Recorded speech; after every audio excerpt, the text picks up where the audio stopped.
Excusez si mon exposé risque d'être entrecoupé de tout, vous savez tous que je tousse, et provisoirement mon respect. D'autre part, je sens que je vais pouvoir parler. Et d'autre part, je veux vous faire une confidence. Et comme vous le voyez, j'ai une page de notes devant moi.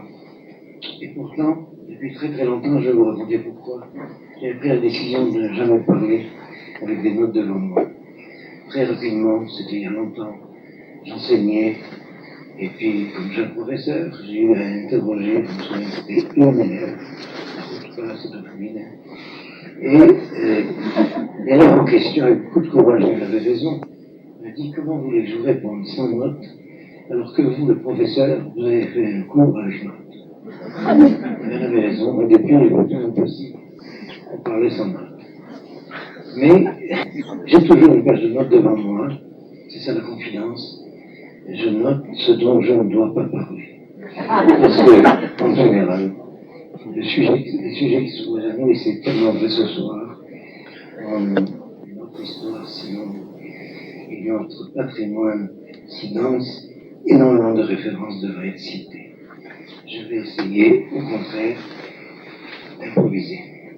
Et s'il arrive pendant cette improvisation que j'ai cité une référence, vous m'en pardonnerez, je crois, que je vais tout de suite me pencher sur une des idées fortes du début de l'exposé de Benoît, que je remercie d'avoir tellement bien cadré notre sujet. Une tension entre un optimisme irréversible à long terme et un pessimisme indéniable, désarroi à court terme. Je me serais un peu accusé de cela. Eh bien, il a dit avec juste raison que le désarroi procède le plus souvent du fait qu'on a l'impression de se trouver devant une situation non seulement imprévue, mais radicalement contraire à ce qu'on pouvait prévoir.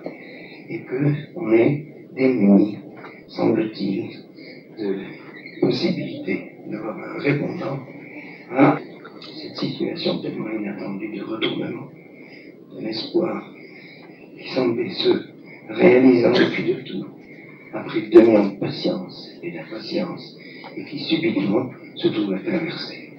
Il suffit de rappeler l'expression l'air post-sioniste dont se gargarisent les intellectuels de gauche du pays et aussi de la diaspora, d'ailleurs, sans se rendre compte de la dynamique qu'il manie avec ces mots assassins, de l'idéal sioniste, messianique et juif, ces 3 mots étant identifiés dans le discours que nous venons d'entendre, en tout cas dans le sujet qui se pose à nous.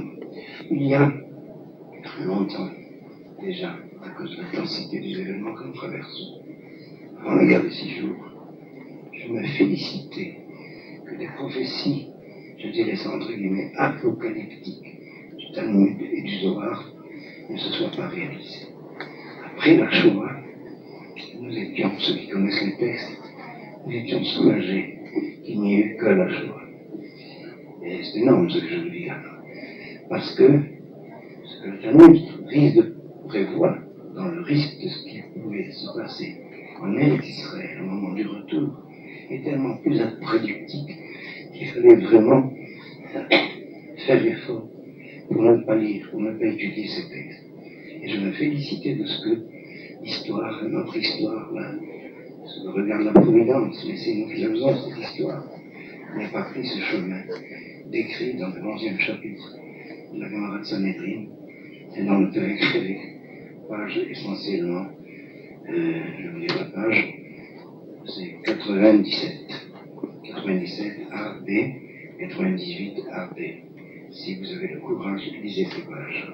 Je ne vous enverrai pas de référence dans le Zohar. Ce qui nous arrive, on a pris la voie négative, alors que il semblait, jusqu'y compris la guerre des 6 jours, on avait pris la voie positive. Positive, c'est-à-dire malgré toutes les difficultés, c'était énorme. Cette réussite inouïe, massive, je le dis de nouveau, comme l'a rappelé notre ami, la présidente ce soir, M. Benamé, du retour de l'univers entier après 2000 ans, c'était pas possible, tout simplement, pas possible. et puis de cette fulgurante mise sur pied d'un État qui stupéfait le monde entier. Et il me semblait être porté par, je vais le dire en hébreu, par une grâce de Milat HaChesed. Dieu nous souriait. Et puis subitement, on s'aperçoit que c'est pas nous aura faute, que c'est au contraire, que c'est le contraire.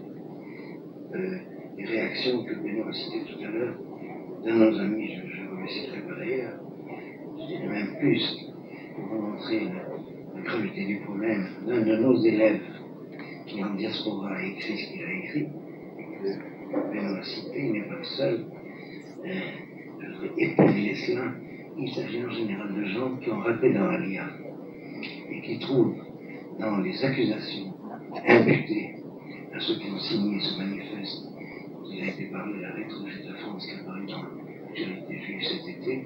Il y a plusieurs signataires de cette lettre dans cette salle, en imputant avec des amalgames de mauvaise foi, des intentions que nous n'avions jamais eues. Quoi qu'il en soit, il s'agit de gens, je ne donnerai pas de nom, mais je connais au moins 3 réactions dans les journaux juifs de France, signées par précisément le mono-possède, comme on dit en hébreu, de juifs de diaspora, qui ont essayé de venir nous rejoindre et qui n'ont pas réussi et qui ont dû redescendre à Paris. Je ne sais pas si vous voyez à quel point le problème est vraiment un problème de sionisme au sens messianique simple, le retour des Juifs de l'exil dans la patrie. Et j'ai intentionnellement que ce mot m'est venu à la bouche, dans la patrie hébraïque.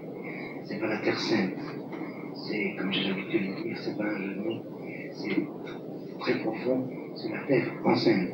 Elle est enceinte, non seulement des récoltes, mais elle porte la germination de la nation hébraïque à partir du rassemblement des Juifs rescapés. Et il m'arrive très souvent, de moins en moins, parce qu'on ne peut pas tout lire, quand je lis les journaux juifs de diaspora, que ce soit d'Amérique ou de France, que je vois ces placards qui invitent les Juifs de diaspora à venir faire un pèlerinage en Terre Sainte. Je me dis, j'ai froid dans le dos. Tiens, voilà les chrétiens qui arrivent. Mais en tout cas, c'est comme ça que le christianisme avait commencé. La transformation de l'histoire d'Israël, qui est l'histoire d'un peuple, nous l'avons entendu très clairement, qui commence à Abraham et à quitter dont Moïse a été le maître. Eh bien, mais notre Dieu, c'est Dieu des pères, c'est pas Dieu des maîtres. C'est encore notre sujet, c'est important. Moïse désigne toujours le Dieu d'Abraham, Isaac et de Jacob, et pas le Dieu de Moïse. Mais ceci pour dire que c'est comme ça que le christianisme avait commencé, transformer l'histoire d'Israël et sa réalité dans une espèce d'abstraction religieuse, spirituelle, qui a certains cités du point de vue de la ferveur. Je n'ai pas à vous décrire ce qu'il y a de fervent dans la conscience chrétienne, cela existe, mais c'est autre chose. Et tout au début, ça ressemblait tellement à un chrétien, des judéo-chrétiens, et un juif de ce temps-là. Mais très rapidement, il y a un abîme qui se creuse. Et malheureusement, ce genre d'abîme est en train de se creuser à l'intérieur du peuple juif, entre nous, les juifs fidèles à la tradition, tout simplement à la tradition de ces 3 critères qui ne peuvent pas être dissociés, j'en parlerai en conclusion, le peuple, la terre et la Torah. Et je dirais quelle est leur d'urgence aujourd'hui, mais qui ont finalement démissionné sur tel ou tel point. Ceux qui sont fidèles à la Torah, et puis n'ont rien à voir en fin de compte avec le peuple et avec la terre. Ceux qui sont fidèles au peuple, et en fin de compte n'ont rien à voir avec la solidarité, avec la Torah, avec la terre. Ceux qui ne parlent que de la terre, sans la Torah et sans le peuple, et qui finalement donnent le témoignage que leur attachement à la terre était suspect, parce qu'il manquait les 2 autres coordonnées essentielles. Eh bien, je dirais ceci, pour enchaîner cette belle introduction, c'est une autre problème. Le Talmud et le Zohar, mais je parle pas du Talmud, nous ont mis en garde contre cela. Cette situation que nous vivons, qui vient de nous être décrite, elle est désignée comme un risque. Jusqu'à la guerre des 6 jours, je me félicitais qu'il ne s'agissait qu'un risque dans la sagesse de notre mémoire. Mais depuis les événements d'une dizaine d'années, pas seulement des événements immédiatement contemporains, je crains qu'on soit rentré dans ces textes. J'ai dit depuis évidemment d'une dizaine d'années, parce que même lorsque les partis de droite étaient au pouvoir, on sentait bien qu'il y avait une sorte de fléchissement de la volonté de réaliser ce messianisme juif. Et le Likoud au pouvoir apparaît les accords sociaux par négativement, mais il n'a pas eu le courage de dire la vérité. C'est élémentaire. Et on ne peut pas être la terre et le pays de deux peuples ennemis, même lorsque l'un des deux veut faire la paix. Il s'agit de nous, les juifs, et que l'autre, ça a été très bien décrit, est resté l'ennemi quel que soit les camouflages. Je laisse écouter les analogies entre la situation que nous avons vécue comme nous étions de la Deuxième Guerre mondiale, au début de la guerre mondiale, pendant la Shoah, immédiatement après la Shoah, et ce que nous vivons maintenant. C'est plus que des analogies. C'est l'histoire ne se répète jamais de la même manière, mais c'est la même histoire. On parlera de tout à l'heure dans le débat. Pour dire ceci, on ne peut pas ne pas être frappé par le fait qu'il y a une sagesse de diagnostic du maître qui a été mise par écrit dans la tradition orale, mise par écrit et d'une aveuglante précision. Lorsqu'on parle du messianisme juif, on ne peut pas ne pas s'apercevoir, et on l'a signalé, qu'il y a deux dimensions, deux étages, deux perspectives, deux niveaux, si vous voulez. Il y a un niveau de messianisme national juif, et dont le slogan est le rassemblement des exilés. À partir du moment où les exilés du peuple d'Israël se rassemblent, et j'aurais pu citer toutes les références chez les maîtres, et dans la tradition orale elle-même, le processus messianique a commencé. Je vous donnerai quand même une définition, comment le Talmud en parle.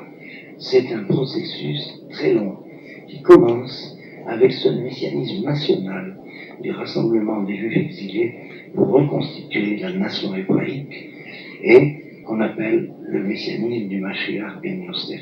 J'en dirai quelques mots. Le Messie, fils de Joseph, et je veux me borner, c'est un sujet énorme, me borner à quelques lignes d'évidence pour nos préoccupations contemporaines, d'autant plus que la loi du retour est en question dans les projets du gouvernement actuel et surtout dans l'ambiance du politiquement correct qui accompagne les projets en tout cas les ministres de la gauche, de la gauche laïque militante du gouvernement actuel.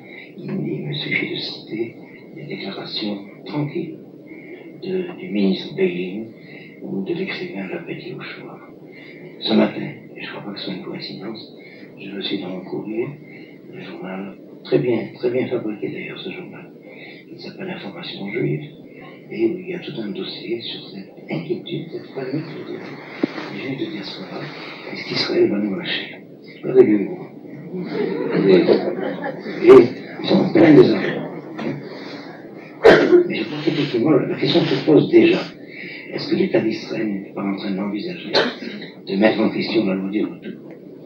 Et pas seulement pour faire plaisir aux Arabes qui ne cessent de réclamer cela, mais parce qu'il y a en eux, précisément, chez ceux qui le réclament, qui le préparent, il y a en eux la mise en doute qu'il s'agisse vraiment de l'histoire du peuple juif, mais il s'agirait déjà de l'histoire d'une société de type cananéen, d'origine juive, et qui se coupe de tout ce qui fait le patrimoine commun entre Israéliens et Juifs jusqu'à notre temps.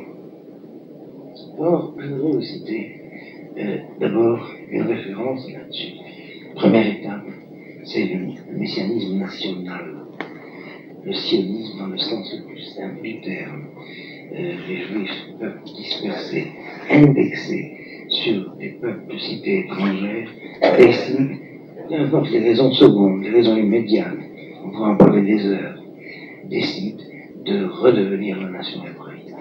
Nous avons vécu cette mutation d'identité qu'Herzl a déclenchée. Elle a été voulue, rêvé de différentes manières, autres que celles de Herzl, dans l'État juif qui était, c'est exact, un État des Juifs, vous voulez faire Herzl. Eh bien, mais c'est quand même lui qui a cristallisé cela. Bon, si j'osais, je vous raconterais un souvenir. Je ne voudrais pas vous prendre tout le temps. Une des premières fois où je venais, un groupe d'étudiants français étudiait chez le Rav Kook. On étudiait dans sa petite chambre d'études. Et sur le bahut, il y avait la photographie des grands de sa famille, des grands rabbins de sa famille, c'était impressionnant. Et puis au milieu, une photographie un peu plus grande d'Herzl. Et puis, j'attendais que je me manifeste. Et un jour, effectivement, il m'a surpris mon regard un peu interrogateur. Comment le Rav Kook a mis Herzl au milieu de ces rabbins prestigieux. Alors il m'a fait lire le mot Herzl en prononciation ashkénaze. Rabbanim Zichronam Libracha. Voilà, tout ce que eux espéraient est revenu, il l'a cristallisé. Et je raconte ça. Je pense que vous comprenez à quel point c'est très sérieux, cette anecdote. Mais il y a énormément de juifs qui sont imperméables à cela, des deux côtés. Et du côté des barbus, et du côté des non-barbus. En tout cas, pour revenir à notre sujet, il y a cette première étape. Quelle est l'origine de cela? C'est la destruction du royaume du Nord, après le schisme, après le temps du consentement. Il y a eu deux royaumes. Le royaume du Nord, qui s'appelle le royaume d'Israël, qui est appelé par les prophètes la maison de Joseph, Beth Yosef, ou la maison d'Éphraïm, qui est la principale tribu des descendants de Joseph. Et puis, le royaume du Sud, le royaume de Juda, avec capitale Jérusalem. C'est du royaume du Sud que les Juifs procèdent dans leur identité judéenne. Vous savez qu'en français, le mot de juif, c'est la corruption du mot judéen. Dans notre langue, c'est très clair qu'il s'agit de Yehudi, dans le sens de membre du royaume de Juda. En araméen, Yehudaï. Eh bien, par exemple en espagnol, on dit juif, on dit judío, c'est Yehudi. En français, c'est devenu juif. Les juifs sont les judéens. Et puis, le messianisme des judéens, cette espérance messianique hébraïque de la fin des temps, d'un monde vivable, pour ne pas dire plus, un monde tel que Dieu avait voulu le créer, mais il nous a demandé de le fabriquer, de le mériter en le construisant. Eh bien, au point de départ, c'est un monde bien et mal mélangé, mais c'est un monde de bien triomphant du mal, qui est le monde de l'espérance messianique. Alors, ce messianisme hébraïque, à ce messianisme hébraïque de la fin des temps de l'histoire, est venu s'ajouter un messianisme nationaliste chez les Judéens, dans la conscience des Judéens, de reconstitution de la nation hébraïque détruite lorsque le royaume du Nord, le royaume d'Israël, les 10 tribus perdues, a été détruit. Alors, le processus messianique commence par le rassemblement des exilés.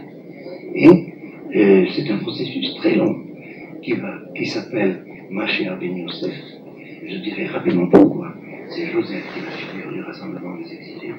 Et puis qui s'achève par Mashiach ben David, le deuxième messianique, à l'échelle universelle, la paix universelle et la résurrection des morts.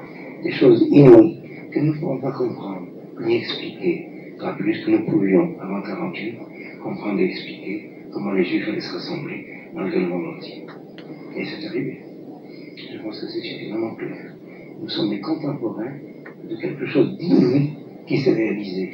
Je me rappelle, enfant, moi je suis né en Algérie, enfant, notre langue était le judéo-arabe, on ne disait pas aller en Palestine ou aller en Israël, on disait aller à Jérusalem. Mais c'était un rêve, on savait très bien que c'était un rêve. Et puis, on me demandait aux enfants, on m'a demandé dans ma famille, qu'est-ce que tu veux faire quand tu seras grand?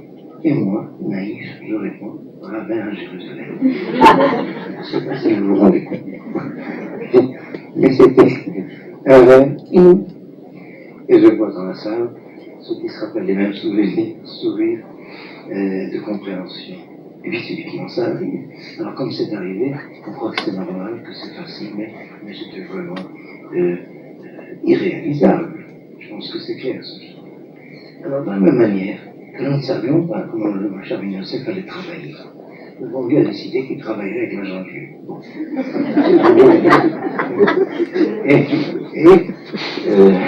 Il y a un très grand livre, un des élèves du Gaon de Villeneuve, qui s'appelle Collator, et qui est un des principaux élèves du Gaon de Villeneuve, et qui est le rabbi Hillel Michelov, et qui s'appelle le Collator, et qui parle de cela, en nous expliquant que le travail du Machar Ben Yosef, c'est la Aliyah. Mais qui a fait la Aliyah? Il y avait un système fondateur de l'Herzl. Et donc je crois qu'à partir de maintenant, les problèmes sont tellement urgents et, comment dire, paroxysme, comme on dit, mikmal, paroxysme, et bien, les problèmes sont tellement intenses qu'il faut quitter le stade de la langue de bois et dire les choses maintenant un chat. Eh bien, c'est le sionisme politique fondateur de notre État d'Israël, purement et simplement, qui réalise les objectifs du Mashiach ben Yosef, et je vous citerai la Gemara. Et c'est ce sionisme du Mashiach ben Yosef qui est en question depuis les élections de 92. Je crois y voir de manière évidente un mot de la Providence, parce que, quand même, une telle politique, de telles décisions, à une voix de majorité, y compris là où les voix des députés arabes et les voix de deux transfuges de la droite qui sont fait acheter par des ministères fantômes, c'est tellement énorme que derrière, il y a quand même quelque chose qui nous dépasse, que ça se passe comme ça. Il faut y passer, on va y passer, ça va nous coûter cher. Mais ce qu'il faut savoir, c'est que l'éventualité est prévue. Je vous citerai d'ailleurs tout à l'heure rapidement un certain nombre de références. Alors voilà ce qu'il faut savoir. Il y a un processus qui s'est déclenché par le rassemblement des exilés. Et c'est la réalité du rassemblement des exilés qui nous permet d'être optimistes à long terme. Je le dirais comme croyant. Si Dieu a commencé une mitzvah, qu'on a attendu 2000 ans, on peut compter sur lui pour qu'il aille zéro jusqu'à la fin. C'est sûr pour un croyant. Maintenant, il faut quand même aussi parler le langage de l'incroyant. Pour le juif incroyant qui croit dans son histoire, c'est l'histoire qui est le critère. Or, c'est tellement, je reprends encore le même mot, massif, qu'au bout de 2000 ans, ça se réalise, le rassemblement des exilés. C'est irréversible. Et c'est ni ni Anafet Yehoshua qui vont mettre en question le retour des Juifs dans leur patrie. Je vais vous dire pourquoi. Parce que les Juifs reviennent malgré eux. Si c'était les Juifs qui décidaient de revenir, il y en a eu. C'est les pionniers, c'est les fers de lance, c'est les Chaloutzim. Mais ils étaient si peu nombreux. Ils sont si peu nombreux. Mais si c'était les Juifs qui voulaient revenir, on pourrait se dire, bon, c'est une œuvre humaine. Des gens qui ont une foi, l'espérance du retour, l'ont réalisé. Ça aura les avatars d'une œuvre humaine. Et c'est pas vrai. C'est pas les Juifs qui ont décidé de revenir. Je ne parle pas des fondateurs. Je parle des Juifs. C'est malgré eux que les Juifs sont revenus. Ça veut dire que c'est Dieu qui fait ça. Je ne sais pas si c'est clair. Et en tout cas, je reprends le langage immanence des non-croyants. Ça veut dire que l'histoire juive s'est remise en marche. Et c'est l'histoire d'un peuple qui est irréversible. Ça veut dire le rassemblement des exilés, même pour un non-croyant. C'est évidemment le point de départ d'une aventure qui arrivera jusqu'au bout. Et, je ne sais pas comment dire ça, c'était des blagues sionistes de l'agent juif il y a 40 ans. Il faut être mystique pour croire que... enfin, je me suis mal exprimé. Il faut être mystique pour croire que c'est les Juifs qui ont fait ça. C'est clair ce que je dis. Mystique dans le sens négatif. Je me rappelle une fois, j'étais sur une croisière, ça devait être le Negba qui est venu en Israël. Le Negba ou le Kedba, vous savez, c'est une bateau avec un groupe d'étudiants, il y a très longtemps. Et puis il y avait aussi un groupe de chrétiens qui venaient en pèlerinage avec un aumônier. Nous nous sommes liés d'amitié sur le bateau.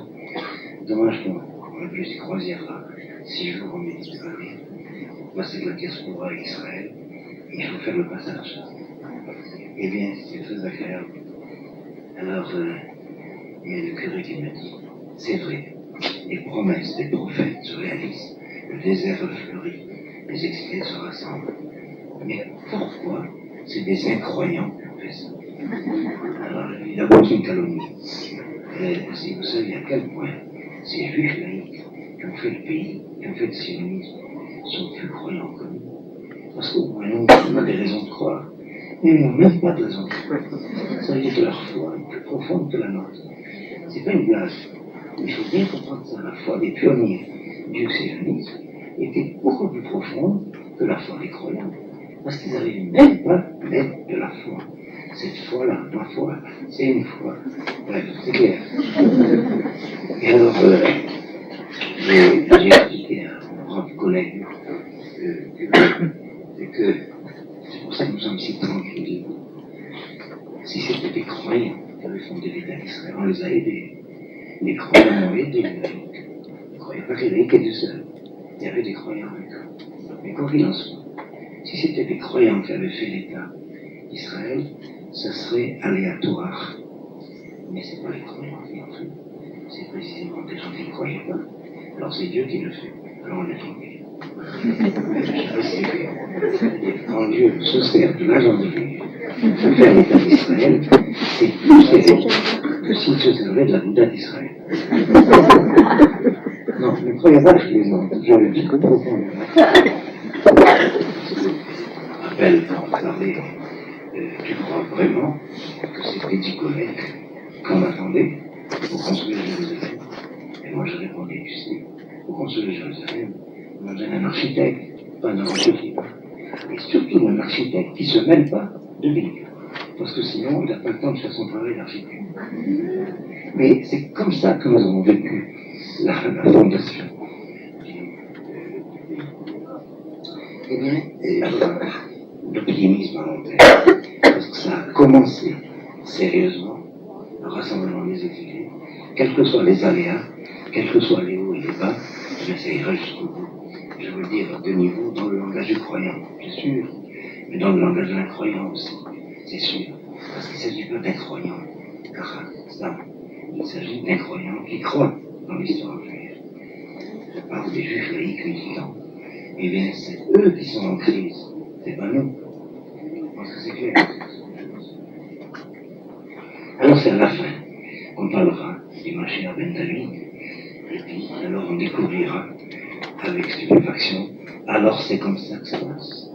Qui peut expliquer la résurrection des morts auquel Israël croit, et avec Israël, à travers Israël, tant de chrétiens et de musulmans? Chez les musulmans c'est indifférent, mais en tout cas chez les chrétiens c'est clair. Ils y croient comme c'est pas possible. Eh bien, qui peut expliquer ça? C'est un nombre de questions. On ressuscite à quel âge?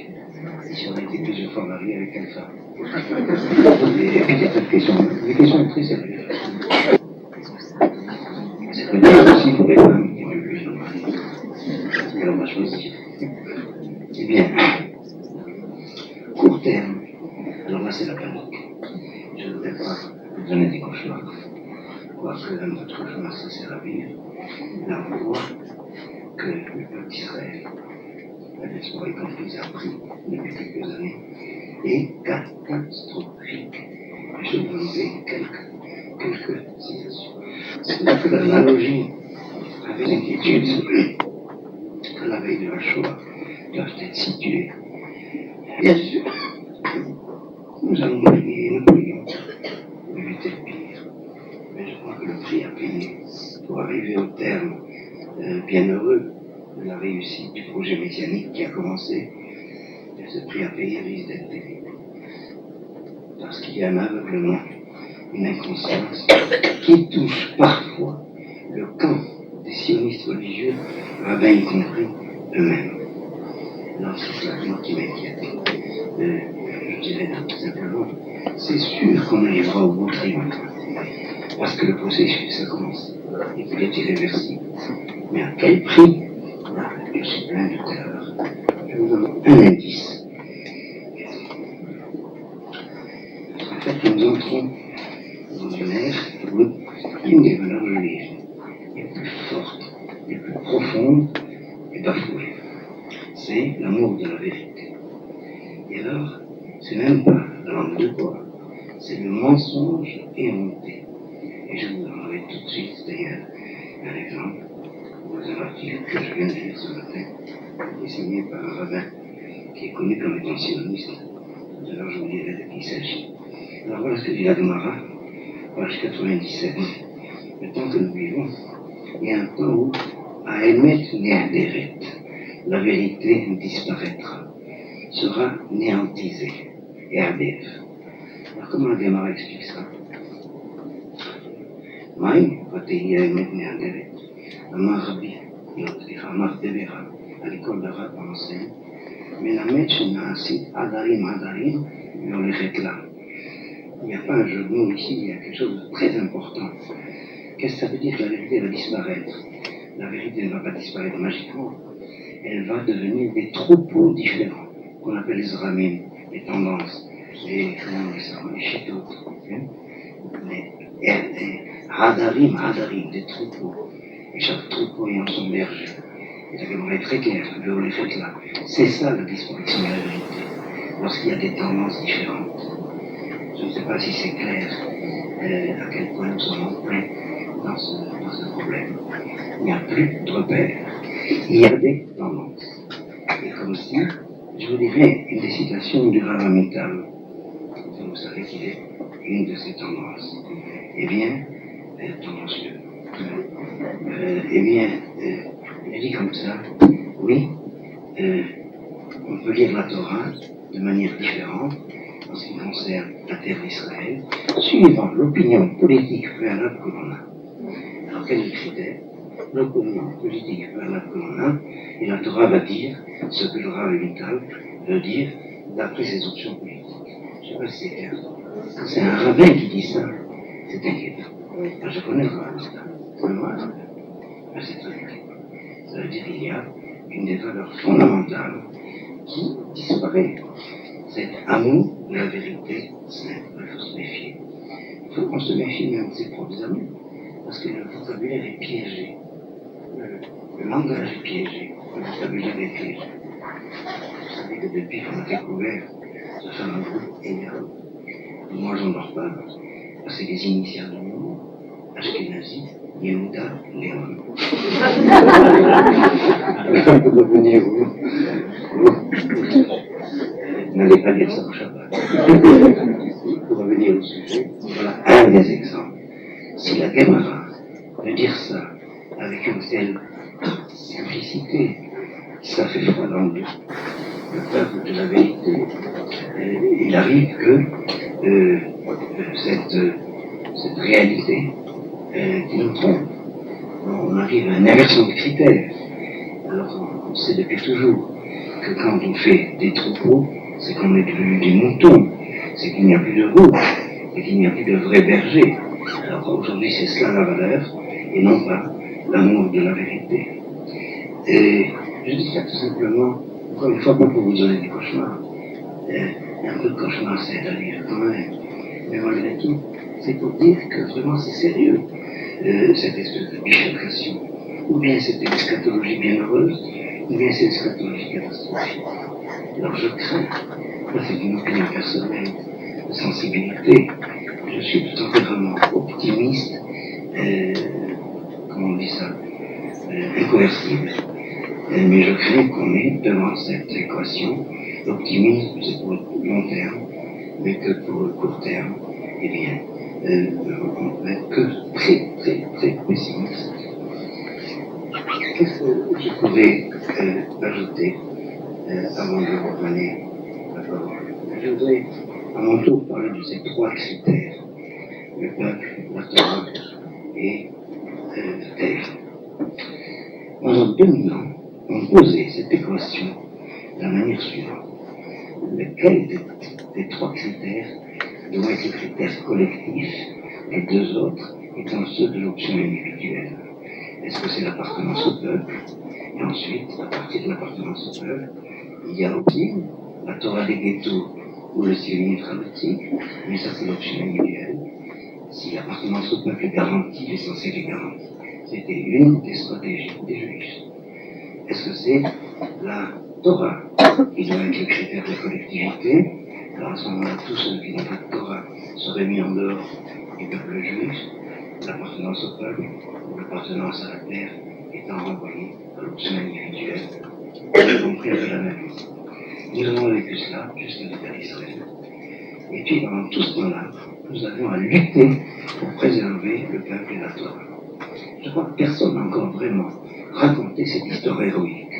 Et le monde entier contre nous, y compris les Juifs, le plus souvent, parfois, mais le plus souvent, le peuple juif se retrouve au bout de 2000 ans existant. Et nous sortons la Shoah. Et puis, et de l'assimilation, la grande crise d'assimilation. Et voilà qu'on arrive et on gagne cette guerre pour la survie du peuple. Cette bataille doit continuer à être menée, mais elle est déjà gagnée. La Torah, la même chose.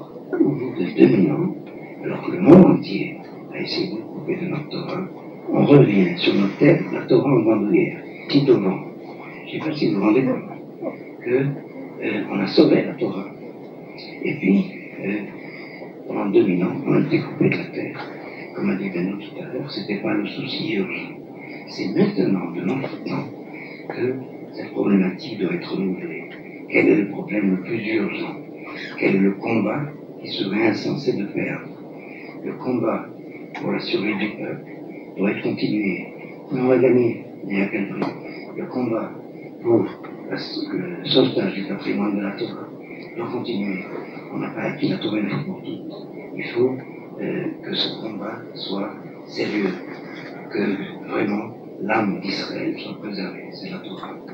Mais la lutte qui serait censée de perdre, parce que c'est la première fois que ça se pose à nous depuis 2000 ans, c'est le combat pour la terre. Voilà un peu, si vous voulez, dans quelle problématique j'envisage ce drame existentiel que nous sommes en train de vivre. Une espérance totale et irréversible pour la fin du processus. C'est sûr, on pourrait argumenter, mais c'est pas la peine. Je vois vos comptes politique, mais surtout la crainte de ce qui se passe à court terme, que l'opinion électorale d'Israël est tellement changée après le meurtre de Rabin. Je dirais Zichrono Livracha parce que c'est un juif et que, comme a dit M. Benhamé, je pense, ou Benoît, c'est pas parce qu'on l'a assassiné que sa politique était vraie. Sa politique est désastreuse. Mais le fait qu'on l'ait assassiné, c'est tout désastreux. C'est notre problème. Que l'opinion électorale israélienne a tellement changé après ce mythe, je dirais ce mythe païen qui s'est passé au funérailles de Rabin. Les Français ont essayé d'imiter ça avec Mitterrand, mais ils n'ont pas réussi.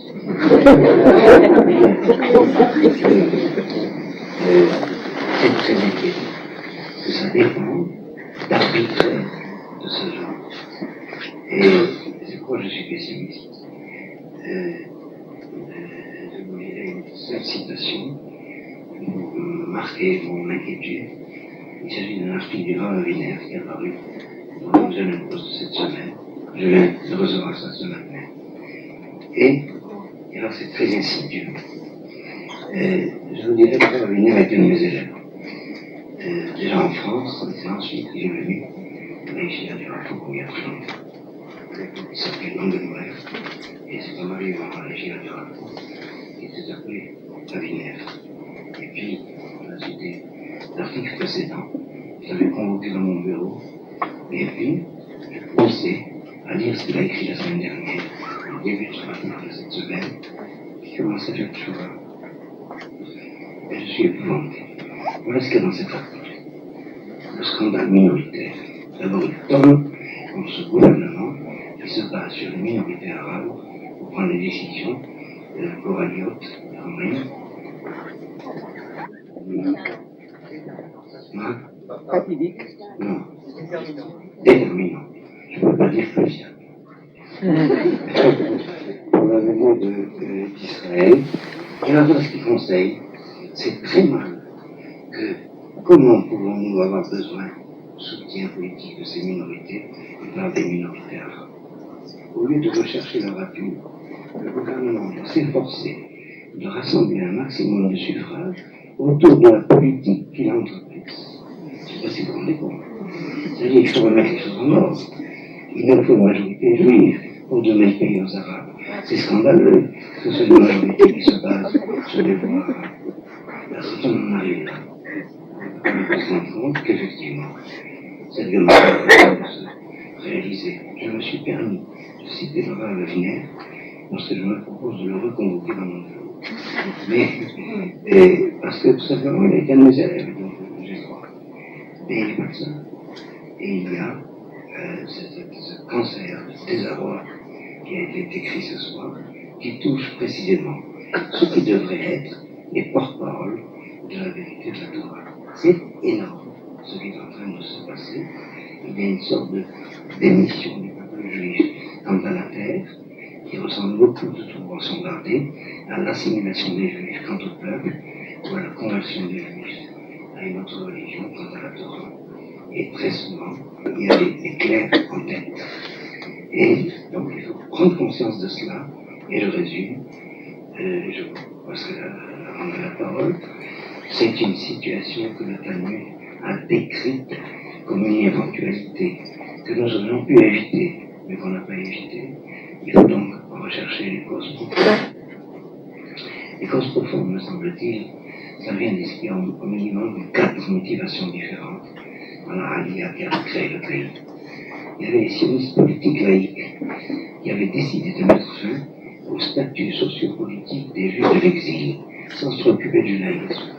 La plupart du temps, ils rejetaient le judaïsme en même temps qu'ils rejetaient la condition de l'exil. Et nous sommes encore à vivre les conséquences de cette prise de position du fondateur du mouvement sioniste politique laïque. Mais c'est à lui qu'on doit l'État. La deuxième partie des motivations de la guerre, c'est les sionistes religieux. C'est ceux qui sont venus en Israël redevenir hébreux pour être vraiment juifs. Tout le contraire. Aujourd'hui, ces contradictions se dévoilent. La troisième tendance, c'est les Haredim, ceux qui ne participent pas au projet sioniste, mais qui vivent en Eretz Israël grâce à l'État sioniste dont ils contestent la légitimité religieuse pour pouvoir vivre en terre sainte. Et ils ont un poids de fléau de la balance électorale, fléau dans son sens saint, chaque fois qu'il y a une élection coraliste. Et puis, il y a toute une partie de juifs qui sont là, parce qu'ils sont là, ça a été dit, sans aucune motivation idéologique, qui ressemble de près ou de trop à quelque sionisme que ce soit. Ni d'avant-sionisme, ni de pendant-sionisme, ni de l'ère post-sioniste. C'est des juifs cosmopolites, même en hébreu. Ils ont le pouvoir. Et c'est actuellement cette tendance des juifs cosmopolites qui met en question le messianisme du sionisme. Voilà, je crois que j'ai dit l'essentiel de ce que je pouvais indiquer comme très brièvement. J'avais énormément de références à ne pas citer pour introduire ce débat.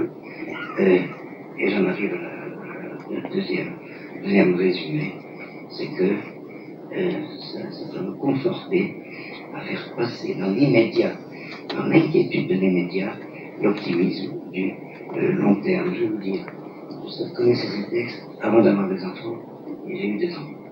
Ça veut dire qu'on peut connaître ces textes et avoir des enfants. C'est ça l'optimisme juif.